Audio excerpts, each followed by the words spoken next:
All right, as you come in the room, I'll introduce myself. I am Kat Duncan. I am the Director of Innovation here at the Reynolds Journalism Institute. I manage our wonderful fellowship program, and I am excited to be here today so that you can see all the amazing resources and tools that they built. If you have a question during the presentation, please put it into the Google Doc.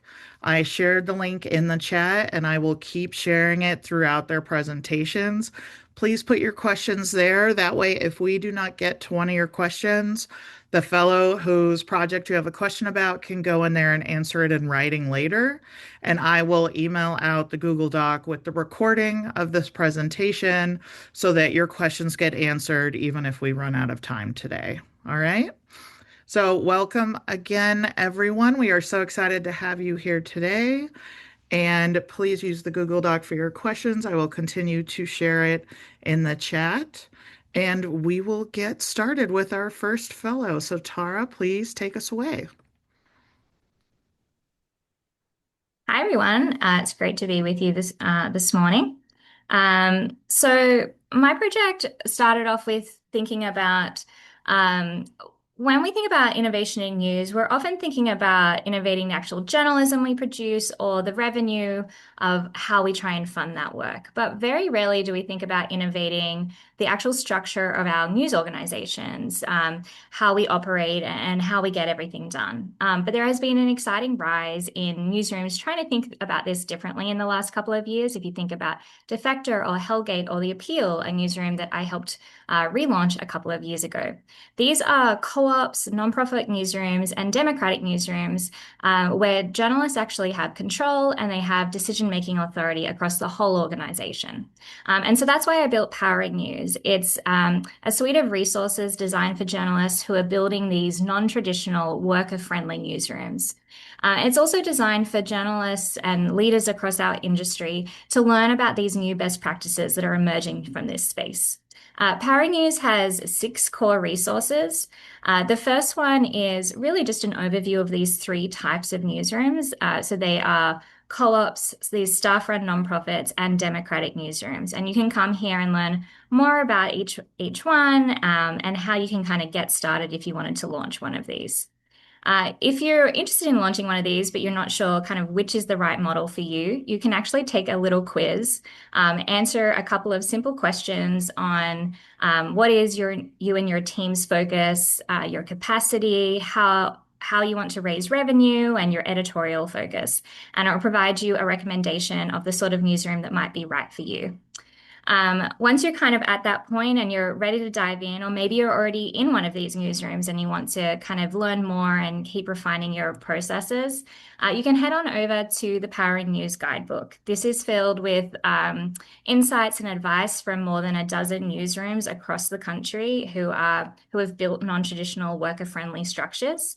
It's split up into 3 sections. The first one is not only how do you actually start one of these logistically, but what are all of the things that a lot of these co-founders kind of wish they knew if they were going back and starting all over again? Section 2 is really about the parts of these newsrooms that make them so unique. And that is that journalists are the ones that are members or have governance authority over their organization. And this goes into really the details of what that looks like if you want to build that in your own newsroom. And the main thing that people really focus on in these sorts of spaces is decision making. A lot of non-traditional worker-friendly newsrooms tend to take an approach of making decisions via consensus. What does that look like in practice, though? How do you troubleshoot challenges? This goes through all of that. And it also looks at what are slightly different approaches, particularly as teams grow. If you want to have a more modified consensus approach, or you want to take more of a consent-based approach to trying to seek agreement on things in your newsroom and keep things going. And then section 3 is really something for everyone. Even if you have no desire or interest in building a non-traditional worker-friendly newsroom, there's a lot we can learn from their different sorts of approaches. It goes into detail on different approaches to salary and compensation that are like more transparent and more equitable. there's also several approaches to goal setting and how do we actually hold one another accountable and build accountability into our cultures in spaces that are less hierarchical than they used to be. And that can apply to all sorts of newsrooms that are starting up in the last few years. And then lastly is a section on conflict resolution.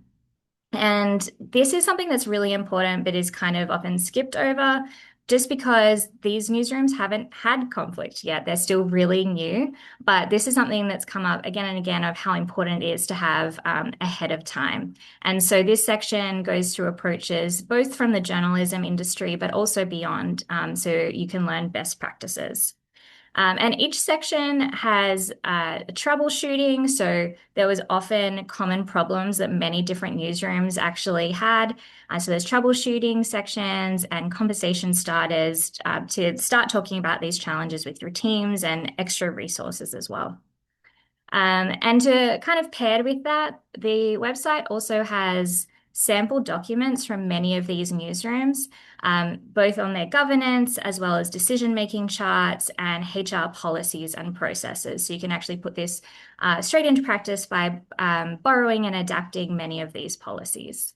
The last part of Powering News is really the core of this project, and that is a database on non-traditional worker-friendly newsrooms across the country. It's built based on the first survey of its kind. More than 3 dozen newsrooms were identified, and they're all co-ops, staff-run nonprofits, and democratic spaces. And you can click into each newsroom's profile, and if they've filled out the survey, you can learn more about how they're structured, how they make decisions, and get in touch with them. And the idea here is to also build community and collaboration across this industry. If your newsroom's not here and you think it should be, please click here and you can fill out a really short survey to get your newsroom listed. And if you would like to submit resources for this project, if you'd like to just chat more about Powering News, or if you'd like me to come and chat to your newsroom about how some of these lessons could be applied to your newsroom, please reach out. I would love to chat. info@powering.news. Thank you. All right, we got some questions. So the first one is this mainly for startups or can existing newsrooms make use of this info? And do you explore the challenges of restructuring an existing organization?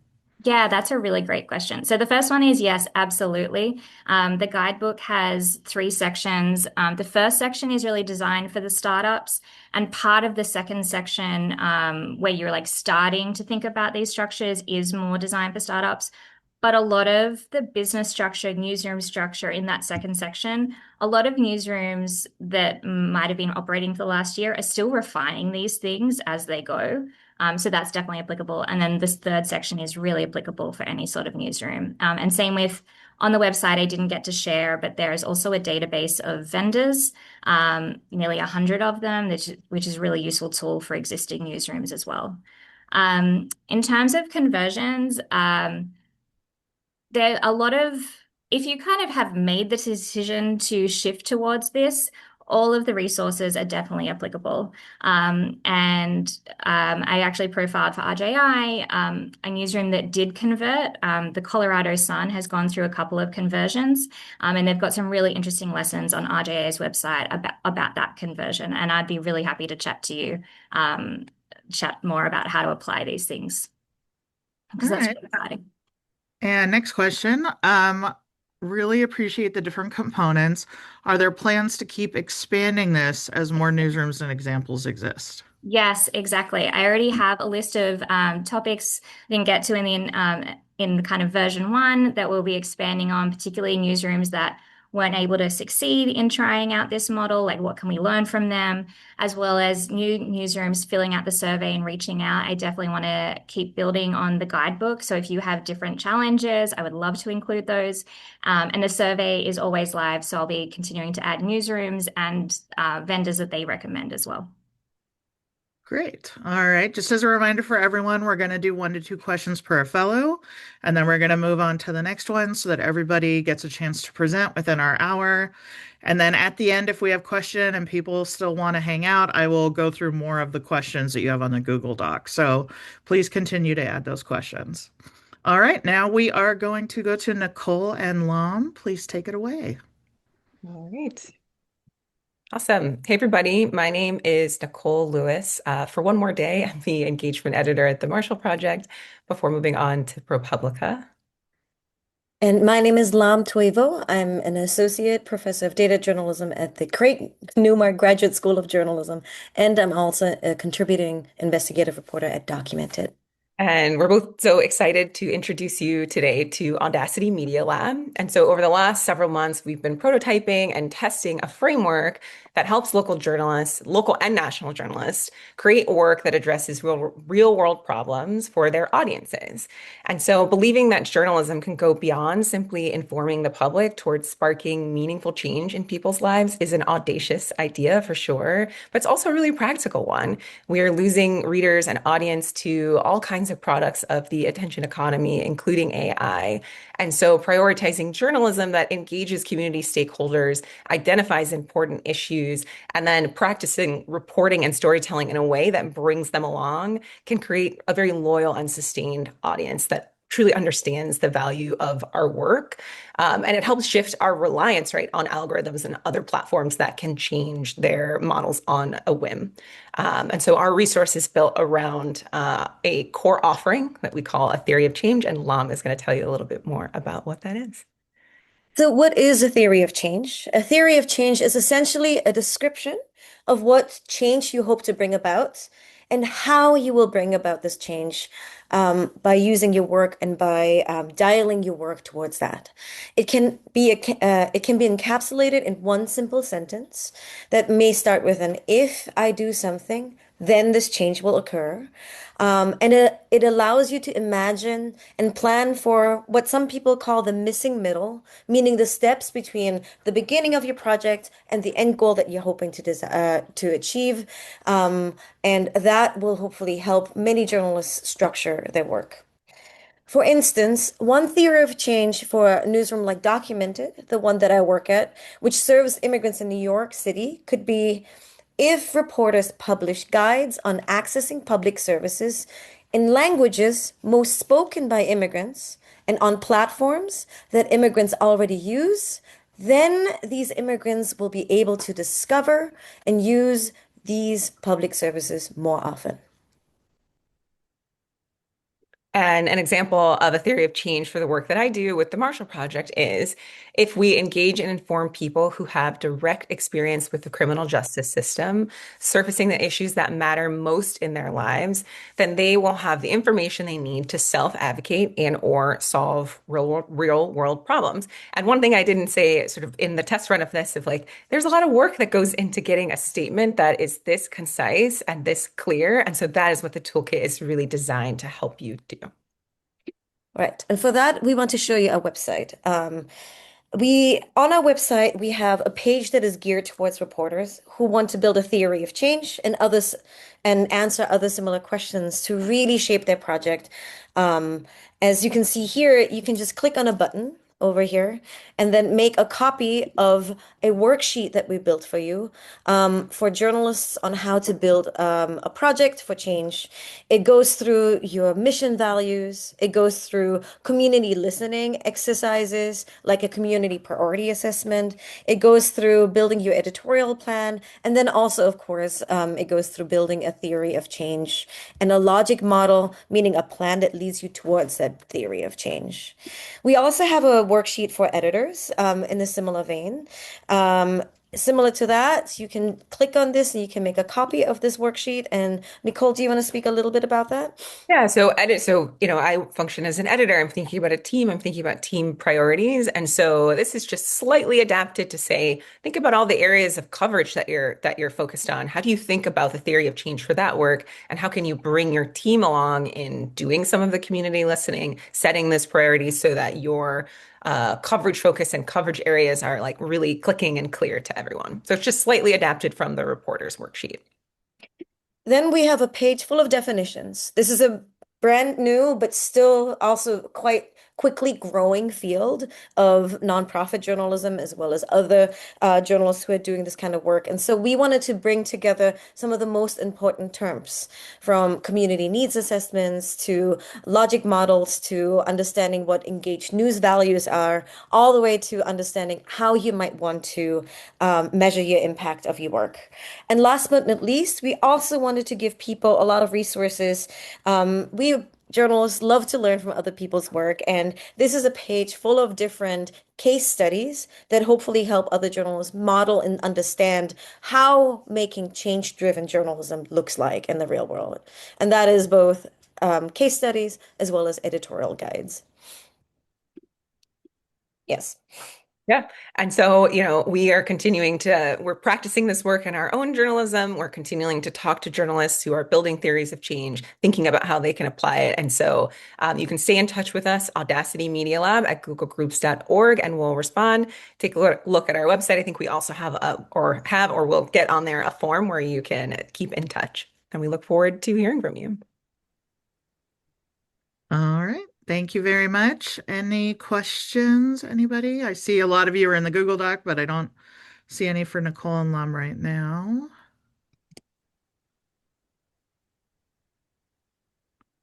Oh, someone's writing. What? Okay. So first question, what specific need in the industry inspired this project? What did you see that was lacking?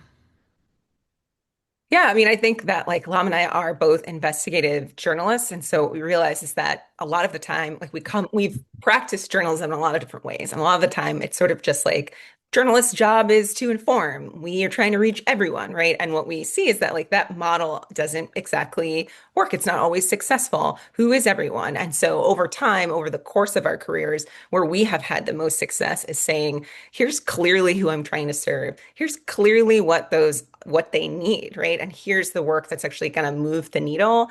And then that leads to more impact, clear impact, more funding, right? It just is sort of a tool that like really boosts the value and the clear value of your work. And Lam, I don't know if you want to speak to that as well. Yeah, I think one of the things that we as journalists sometimes don't think about is that we already operate under an existing theory of change. If you think about it, mainstream media has kind of oftentimes built this idea of, if I write a story about something, my audience will get it and will make decisions based on that. In investigative journalism, it can sometimes even be more narrow. I think oftentimes people will say, we are not advocates, we are not writing stories to effectuate any change, but how many investigative journalists do you know who measure their success and how many laws they've changed, right? There are already sort of like underlying motivations and underlying theories of change that we operate under. And I think it can be really helpful, especially in the nonprofit realm, to think about, where are you trying to dial your journalism? What are you trying to achieve with it? And then really showcase the impact you have with your journalism. And this becomes ever more important in a media ecosystem that is extremely broken. I've spent 10 years looking at and covering mis and disinformation and the ways in which we are splintered at audiences and have almost no common sort of like set of facts that we believe in anymore, makes us journalists have to think about, how do I really target one micro audience for this project in a way that is most useful so that the people I'm writing about also receive the information that I need. So this is necessitated by the circumstances. We already do a theory of change-driven journalism, and now we are trying to make this kind of work a little bit more explicit. Great.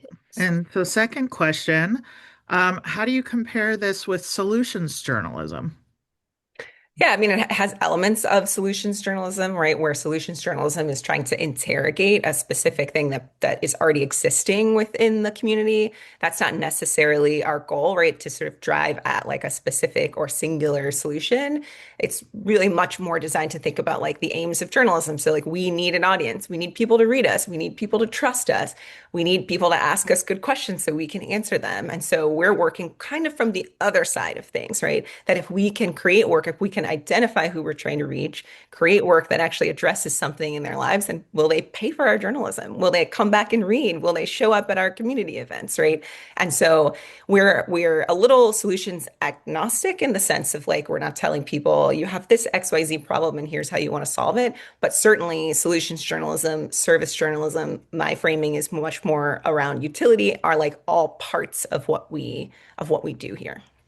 Yeah, I would say that solutions journalism is one of many formats that we can use to then reach our audience. And solutions journalism to me oftentimes models a kind of way of being that is one part of a way of understanding a problem.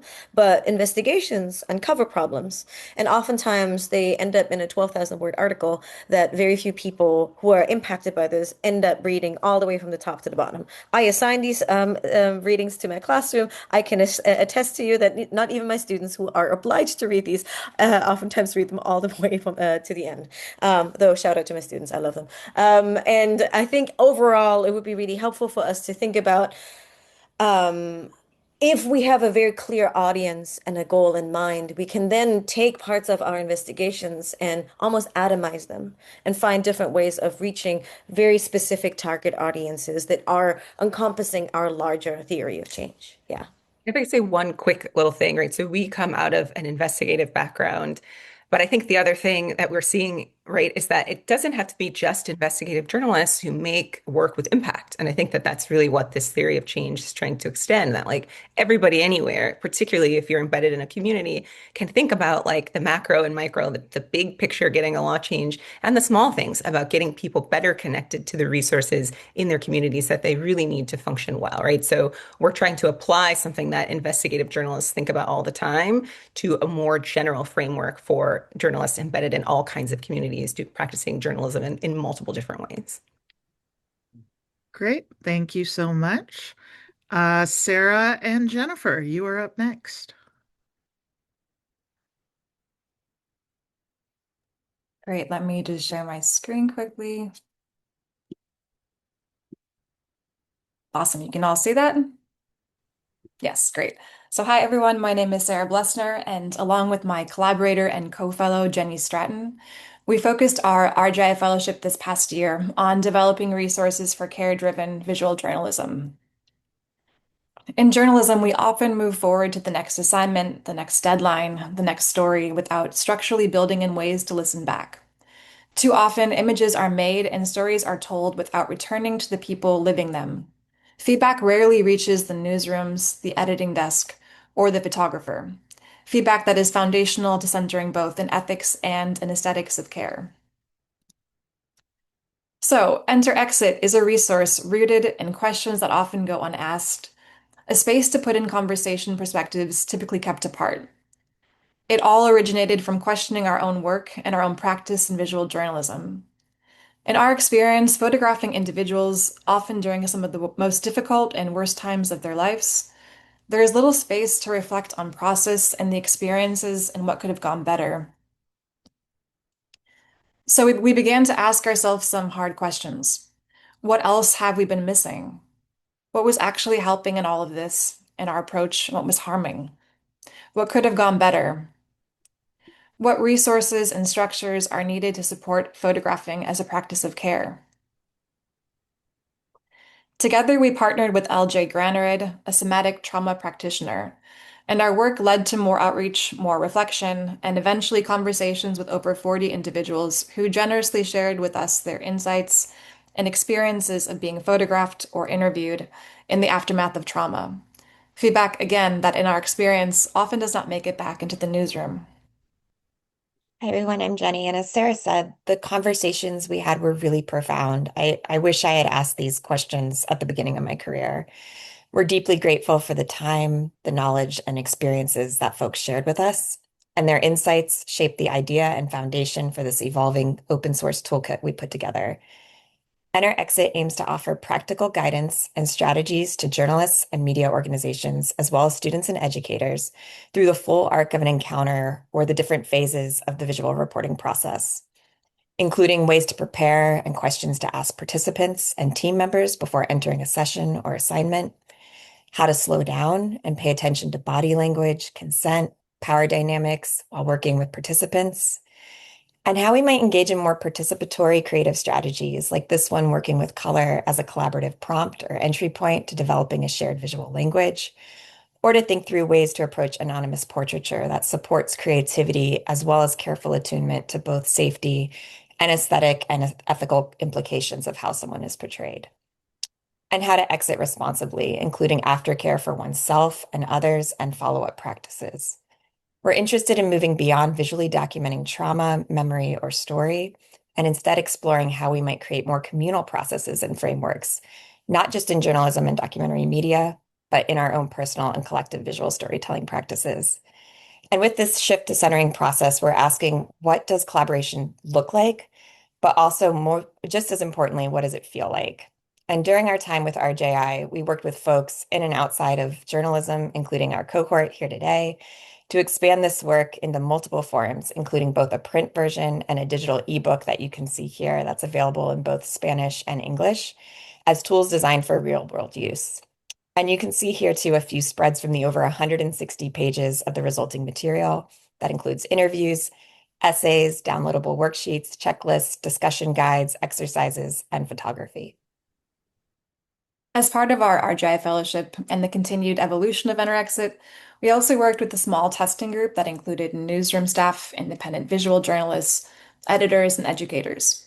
Their feedback helped us better understand the functionality of Enter-Exit as a resource across roles and environments. This led us to create a zine. Here you can see a sample slide called Towards and Aesthetics of Care that includes several of the full interviews we had with participants. And I'm going to change my screen quick to show you how to access all of this. So Enter Exit is available in print via Little Oak Press. That's littleoakpress.com. And here you can see a way to purchase it as well as the little zine we talked about here at the end you can add on. Aside from that, you can also download the ebook for free. We have it here in Spanish and in English. You just click on this link and there it is. So again, we have it in English and in Spanish here, and here is an example of just a little bit of the ebook. It's pretty long. I think it's around 140 pages here. Um, but yeah, again, ultimately, our hope is that this work and this resource helps to support a more compassionate and collaborative media landscape. And it's designed as a living document. I feel like our work has just begun, and I'm really excited for all that's ahead. And we're excited to hear from you all and invite you to join us in this ongoing conversation. You can reach us. Wow, I didn't put our emails here. I have our Instagram. Email is preferred, but our email is also on anewconstellation.com, or you can find the print edition again at littleoakpress.com. Okay, thank you all. Great. So, first question, do you think these concepts and lessons can apply to other forms of journalism beyond visuals? I'm curious what takeaways you might have for other kinds of journalists too. I'm happy to jump in first. I think absolutely they apply, and I think they're not. I think oftentimes there's too much separation between visual and text in journalism, and I think this work is really about relationships, which I think touches every type of journalism possible. So I encourage, folks, even if they don't primarily work in visuals, to take a look at the resource because I think a lot of the same concepts and ideas really apply. Yeah, I second that. Along with who we consulted for this and interviewed, we talked with educators and advocates and writers and people all across the board who aren't just working in visual journalism. And a lot of our findings were like, as Jenny mentioned, many issues come from the separation. I think you can only do so much working alone, whether you're working as a writer or as a photographer. And these practices apply across the board, like slowing down and having aftercare and mindfulness throughout all these steps. Yeah, absolutely. Even though it is centered on visual journalism, I think it applies to lots of different individuals working in the field. So, second question, what are some of the things you heard from interviewees when you were talking to them about their feelings of being photographed? I can jump in, Jenny. So many things that stick with me that like haunt me in the best way. Um, the first is that they wish their time was considered, like why they weren't consulted around how much time do you have free today, and people not respecting that boundary was huge. That came up over and over and over again. Another issue was not understanding the process and wishing that people would explain to them what was happening. Like you're taking 100 pictures. Are you going to use 100? Can you explain to me how this will end up? Are you using 1 to 5 pictures? Like, can you explain to me like what's going on behind the scenes? So wanting some more demystification and like being invited into the process of what's actually happening, as well as some like slowing down and recognizing that people have real lives and are very busy, and this is really hard. And how do we respect and talk about and communicate boundaries around time and time management, which seems very simple, but I think in the 40 interviews, around like 80% of the people I talked to, that was a repeating theme that kept coming up over and over again. Jenny, do you want to add anything? Yeah, all of what Sarah said, and something else that really stays with me, that feels obvious is that folks, I think also around 80% mentioned that they weren't informed when the story was going to come out. They didn't have a heads up that it had been published. They found out in a roundabout way. And so even simply just notifying of when the story is being published, I think goes a long way with folks. So there's a lot more in the resource, but all of it was so illuminating, and I think something that hopefully is helpful to others as it was to us. Wonderful. Thank you. So, Monica, you're up. Hi, everyone. Thanks for coming and thanks for your attention. I am Monica Williams. I am the creator of Grants for Journalists. Basically, we are all journalists and we need revenue, especially during this challenging time in our industry. Last year I had I've always been the friend who, shares opportunities with friends or people I think an opportunity could fit. I'm not a big fan of gatekeeping. Last year shared, I got an email from a small foundation about a grant. I hadn't seen it listed anywhere else. And so I shared it with a younger journalist. He wound up getting the grant, and he said to me later, as a freelancer, you kept me in the industry. We need more of that. And so this is why I created this tool. Let me share my screen and I can show you some of the features. Okay. All right. Sorry, I've got so much stuff on my screen. So let's start here with the first thing that let's see. The first component of this, which was a little bit of a not intended and a bit of a surprise, is the LinkedIn page. Before I could build the database and website, which I'll show you in a minute, I set up a LinkedIn page and then I woke up and there were like hundreds of people in it. So here we are. So we've started here with the LinkedIn page. It's called Grants for Journalists.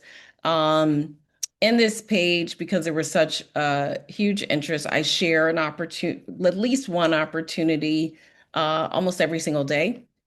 Well, every single day, sorry, I share at least one opportunity. And it's also a little more global than the website, basically because the audience is global from countries around the world, literally. So you'll see fellowships, grants, training, conferences, the like in our LinkedIn group every day. So if you want to migrate there, there'll be something there for you as well. The crux of it, and where most of it comes from, is the website, which is also called Grants for Journalists. We have more people using the LinkedIn right now, more so than the website, but I'll give you some of the features here. Here you come to our homepage, and let's see. And you're going to find funding for ambitious stories. You can search by keyword. Here, if you start here with a little microphone that says reporting grants, if you are a freelance journalist or reporter, either staff or freelance, this is probably the best place to start. It'll take you directly to the search functions where you can view the database either by, location, subject area, when the deadline, if the deadlines are coming, funding type. So here I went in and I searched books and brought up a few. If you're interested in writing a book, that comes up. It gives you the details. If it's a fellowship or a grant, and then the deadline here. Let's see. This one, I think I did a quick search, not search, on healthcare, and then brought up several here. Okay. If you are a newsroom, and you're perhaps looking for grants more so for operational expenses or a project for the newsroom, probably a better place here is to look at the media funders. And there are about 160 here. These are the funders that I could locate that have already supported journalism. So they have a track record of funding newsrooms, funding journalism projects.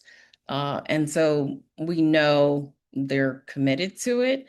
Also here, what I try to do for each one is, I'll give you an example, the Borealis Philanthropy. Besides talking about what their focus area is here, you'll find, sort of what their interests. Funders change their interests all the time, but also a note here, who they've supported. So you can kind of see, maybe what areas they're interested in, MLK 50, New York Amsterdam News. Also the ones who are press forward members are noted in the notes file. Okay. We have articles here. The reason I brought this to your attention, because there's one in particular that's gotten a lot of interest, this 19 conferences, one spreadsheet. It's part of what I would consider tools. If you click on it, it has a spreadsheet that is very helpful for tracking foundational grants and how one particular publication has been successful doing so. In our resource library, which I'm trying to click on here. Okay. We have templates, people who have generously shared their successful grant applications with us. If you have one and you'd like to share with the community, you can hit here, but it's just sort of to give you an idea of, great applications and, give you some guidance on that. The one I've indicated, the ones that have included a budget, because people have said the budget is the most hardest thing to sort of figure out in a grant application. And then if you are new to grant writing, you just don't know where to start. You have no idea. There's some resources here divided by fundamentals, strategy, funding, and then some more templates, and then some research from what others have found. I've included a survey here as well, and a sign-up sheet if you'd like to get updates, because the website will be updated regularly, or you can reach me at monica@grantsforjournalists.com. Thanks. Great. So we do have a few questions. I think you've answered a couple, but I'll ask the first couple. So would you say most of the opportunities included in this tool are intended for freelancers, or are there also newsroom level grants? Both. Yeah. So yeah, both. I would both staff, both independent, and then for the funders, if you want to, there's a page of foundations, and so that might be more suitable for newsroom organizations. Great. And you do have some feedback here. Someone said, I just used this week and found a fellowship I didn't think was happening, but it is happening. And the deadline was the next day. I got my application in immediately. Thank you. That's great to Thank hear. you so much. Does the database include grants for organizations such as fellowship programs? It does. You'll see fellowship programs, you'll see conference grants if you'd like to go to Cebu for training. It includes what are the other categories? Conferences, training, reporting grants, fellowship grants, and then there's some miscellaneous as well. Yeah. Great. All right. We are going to move on, but just as a reminder to everybody, the fellows are going to go in and answer all your questions and read your feedback after this. So feel free to keep adding questions, and they will do their best to answer everybody's questions, even if we run out of time today. So, Claudia, it is your turn.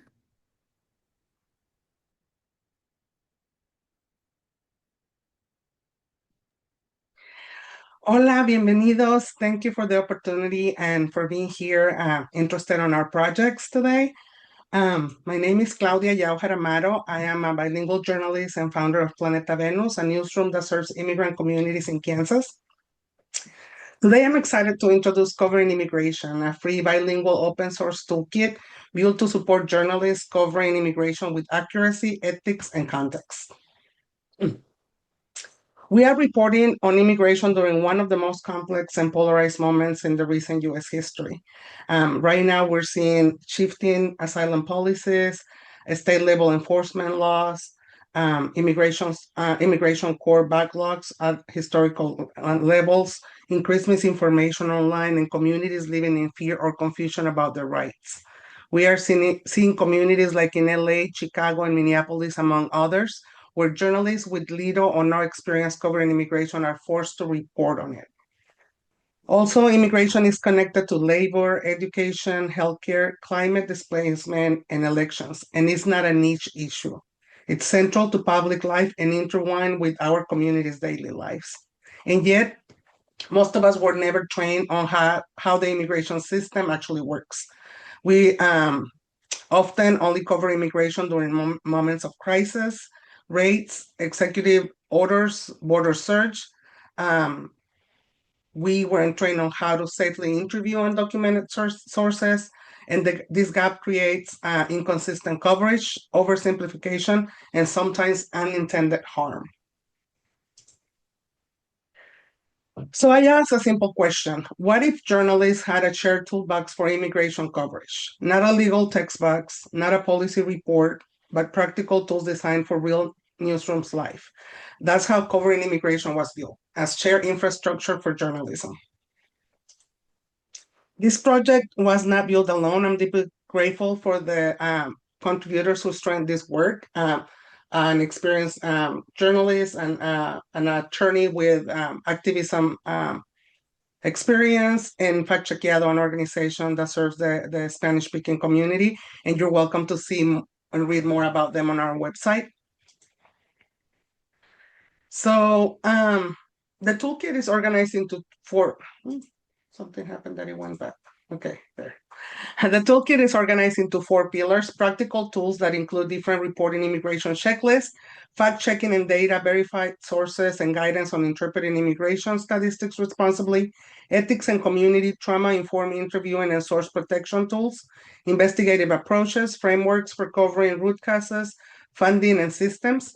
And everything is modular. You don't have to read everything. You use whatever fits your story.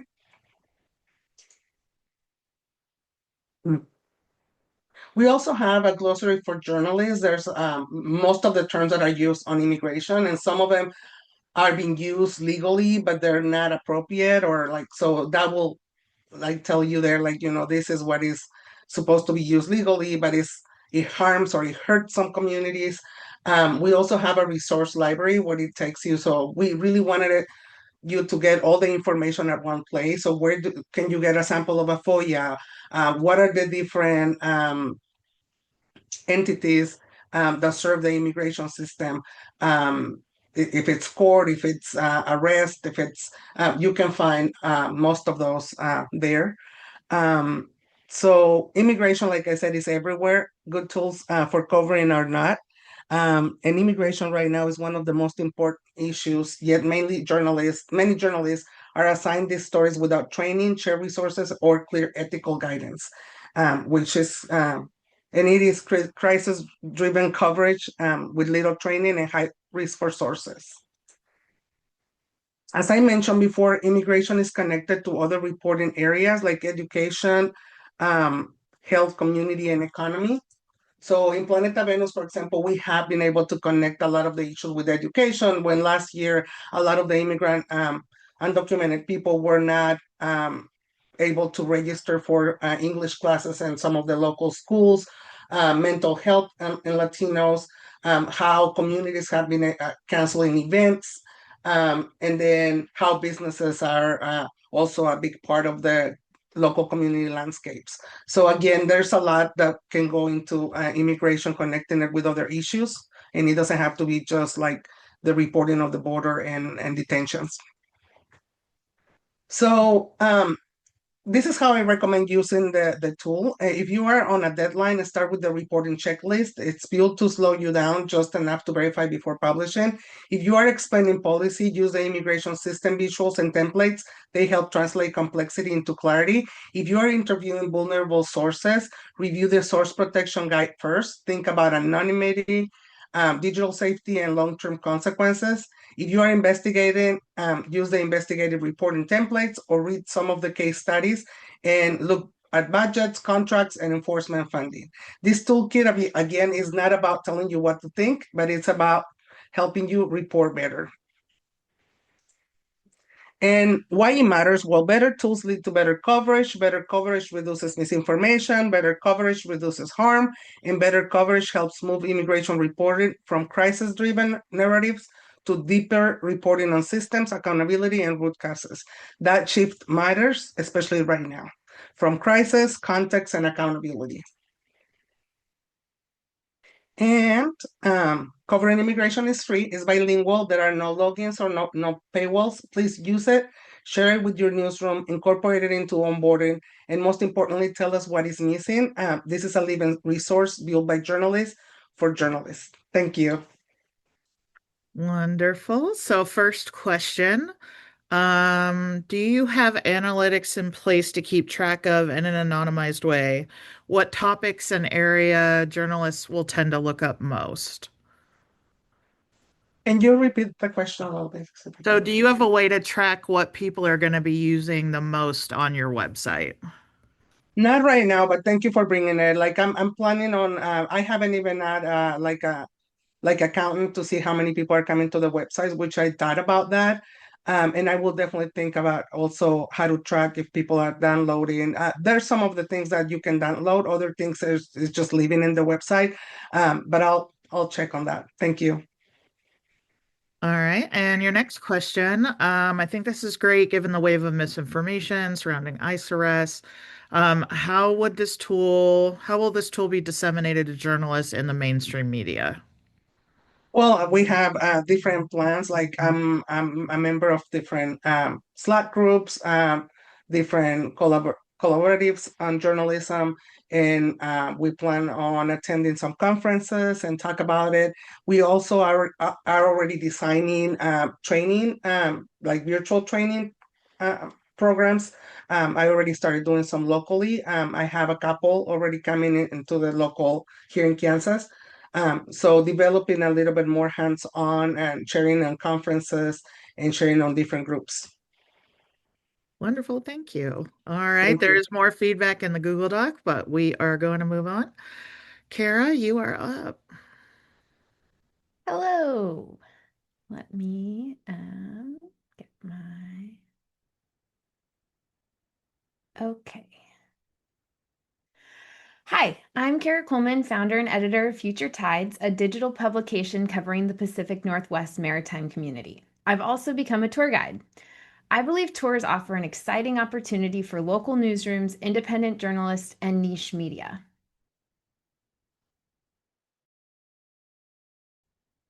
All right.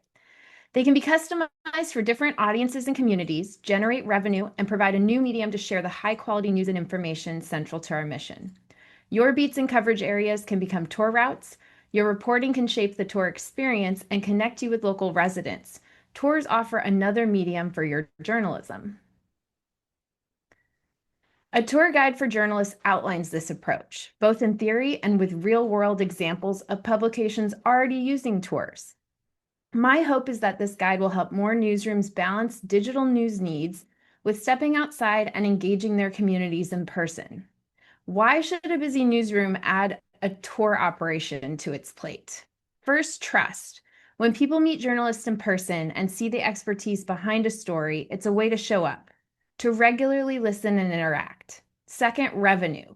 There are a half dozen ways to potentially generate revenue from tours. This creates a diversified revenue stream that doesn't rely on clicks. And third, impact. Tours establish or deepen connections with new and existing audiences. Attendees can be extremely engaged, giving you an hour or more of their time and attention. A tour guide for journalists was built to make developing this type of experiential journalism feel rewarding and attainable. So let's go look at the resource. Here's how you can use this guide to launch your own tours. Start with the video. It'll be a brief refresher of what I've covered today. And then the guide is broken down into a logical step-by-step framework. It's not just a series of articles, it's a manual. The first two sections, destination overview and practical information, are the most in-depth, covering why tours can help journalists and how to operate a tour. As you learn about tours, a series of reflection questions helps you define what kind of tour fits your newsroom. Is it a walking tour of local murals, a boat tour of an industrial waterway, or a behind-the-scenes look at a local institution? The guide helps you identify what would make your tours unique, that intersection between your editorial content, a sense of place, and what your community is curious about. The practical information section ends with an important activity, a self-assessment to determine if tours are right for your news organization. They may not be, or maybe not right now, but either way, you'll gain a better understanding of this opportunity. For those who find tours are a good fit, the next 4 sections, planning your first tour, getting there, documenting your tour, and a repeat destination, help you guide you through planning, executing, and evaluating a tour pilot program utilizing product thinking. I'm a huge advocate for starting small because otherwise you might not start at all. Throughout the guide, you'll find 5 different case studies showcasing how unique tours can be and the various ways they can be structured when it comes to target audience, revenue models, routes, and goals. It should take 2 to 3 hours, maybe an afternoon, to review the entire guide, depending on how long you spend with the reflection questions, the self-assessments, and building out a workbook with plans for a pilot. If the idea of tours caught your attention, a pilot is an experiential way to learn if they are a good fit for the community you serve and for your organization. I estimate it took 40 hours or 1 work week spread out over several months to execute my own tour pilot. That experience informs the activities in this guide, which focus on keeping things simple, being strategic, and listening to local residents. I invite you to explore the guide, complete the activities, and start thinking about what your newsroom's first tour could look like. If you'd like to dig into the guide alongside peers, I'll be leading a free 60-minute virtual session with the Online News Association on April 16th, and attendees will leave completing the first steps towards a walking tour pilot. This guide exemplifies collective learning. Everyone featured is still learning, trying new things, and candidly sharing how it's going. I'll be applying learnings from this research to Future Tide's 2026 tour season, and I'm eager to hear where the guide and tours take you. If you have questions or want to share what you're building, here's my contact info. Please reach out and let's talk tours. Thank you. Great. All right. First question. What types of tours have you found to be the most engaging? So among the people that I interviewed, it sometimes were actually private places that were not really accessible, or maybe like, for example, infrastructure. So a bridge or a power plant that might be really important in your community, but not a place that people would typically have public access to. And what is the breakdown of the people on tours? Are they tourists, locals? Kind of what is the mix that you see? Yeah, so that's definitely a part of the guide digs into that. The tours that I talk about are and am focused on are really meant for locals, but can be open to tourists. So, Untapped New York, which is one of the case studies, they are in New York City, which of course is a very big tourist destination, but their core audience is still local New Yorkers. So they're an interesting example of both. And then there's also case studies where really the tours are truly for local residents. Great. Okay. I do see more of you are putting questions. Carol will get to those when she can. And for now, we are going to pop on over to Susan, last but not least. Thanks.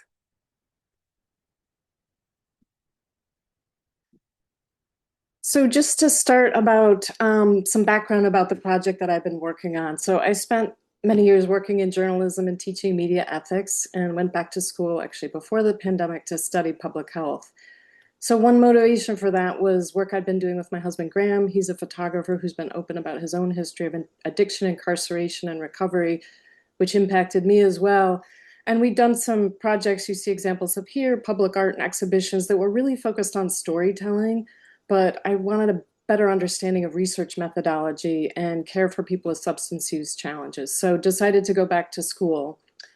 And, coming out of the drug war era, many would argue we're still in, but, there's been a lot of critique of media coverage of drugs and people with substance use challenges. So heard a lot of that in grad school. One of my projects was focusing on research about media coverage of drugs. And at the same time, I was also exposed to a lot of studies, reports, surveys, data sets that I'd never seen before, that I'd wished I'd known about, when this is a topic that we were working through, but also that I don't think journalists had access to. So, when I proposed this project, I really wanted to make it easier for people to find the information that was out there that wasn't really organized in any way. And also that a lot of studies had been behind academic paywalls, and that policy has been changing. Most recently in 2025, that now federally funded research in the US, when it's published, the data, the study has to be made available to the public. So my focus was really trying to focus on answering questions journalists and the public are likely to ask, and be transparent when there aren't clear answers, as well as help generate ideas for stories and investigations about topics that haven't received as much coverage. So this is an example. It's a PDF, so I'm going to show the website in a minute, but basically a 140-page resource guide listing all this information. It's meant to really be a reference, but it's organized around questions. That's how we're all interacting now with whether it's search engines or AI tools. So, people can go to the website. All you have to do is enter your name, email address, optional message. It'll take you to the page to download it. Different browsers work differently, but you can save it on your desktop. And this shows a couple pages from the table of contents. So any topic is clickable. That'll jump right to that section or that page. And decided to do it as a PDF. So it has that kind of combination of when we used to interact much more with print, that serendipity that if you bought a newspaper, you flip through it.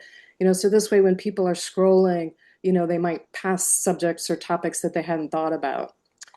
So for an example, substance use, really tried to embed a lot of photographs in it as well as graphics. So, these are questions that lead to resources, what sources offer information about specific drugs and their effects. So that can be used by journalists for research.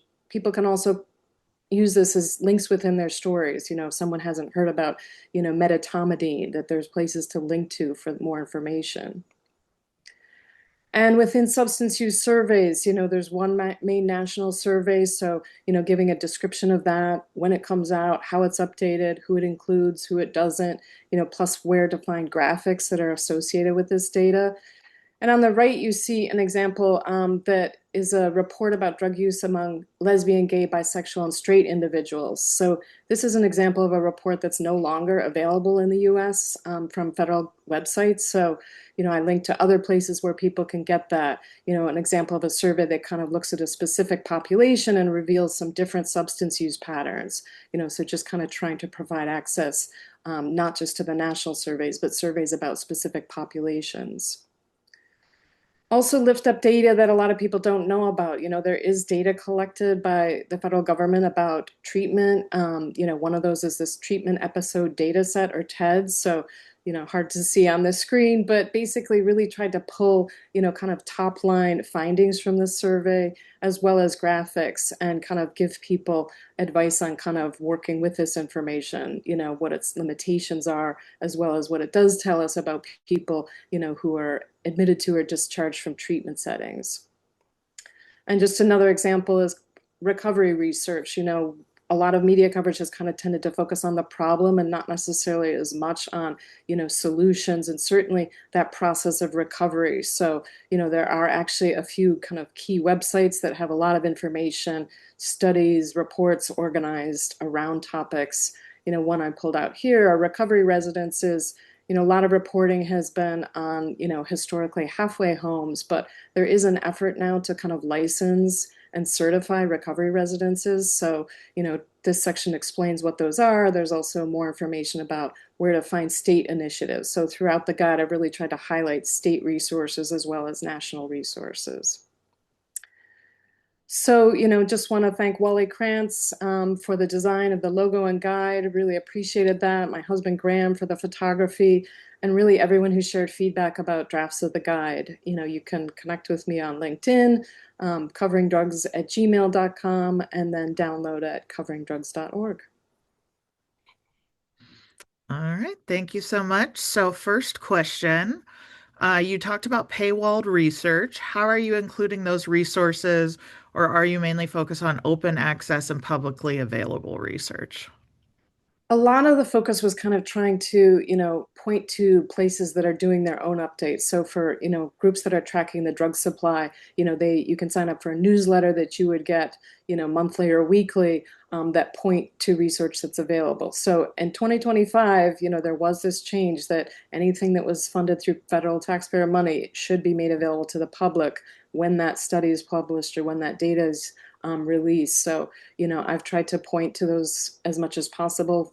There's not perfect adherence to that yet, but, really trying to also emphasize reviews of research as opposed to a single study. Great. And they also asked, do you mention that JAMA provides free access to journalists? So that's some of the resources that are in there. But, many of these places, what I embed throughout the guide are like, resources to sign up for, newsletters to sign up for and subscribe to. But, JAMA is really good about making their research available. So that's one source that's included a lot throughout the guide. Great, wonderful. All right, well, we are at an hour, so we will wrap up.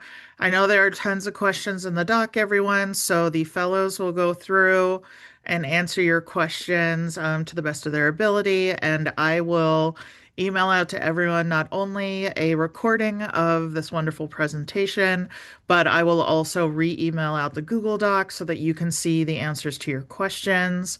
In the Google Doc, you will see links. Those links are to their resources directly and to their RJI profiles with their contact info if you'd like to reach out directly, but also to their articles if you'd like to explore their articles and learn more about these resources. So thank you so much for joining us today. Thank you for your time and your wonderful questions. It has been wonderful to see how much interest all these tools and resources have, and we're so excited to hear about you guys using them. So please let us know if you use them in your work, your newsrooms, if you get a grant, if you lead a tour. We would love to hear about it and hear about how it went. So thank you again, RJI Fellows. We're so proud of you and all the work that you accomplished. These are amazing projects, and we're so excited to see how they make change in the industry. So have a great weekend, everybody. Thank you again, and we will see you all at our next presentation.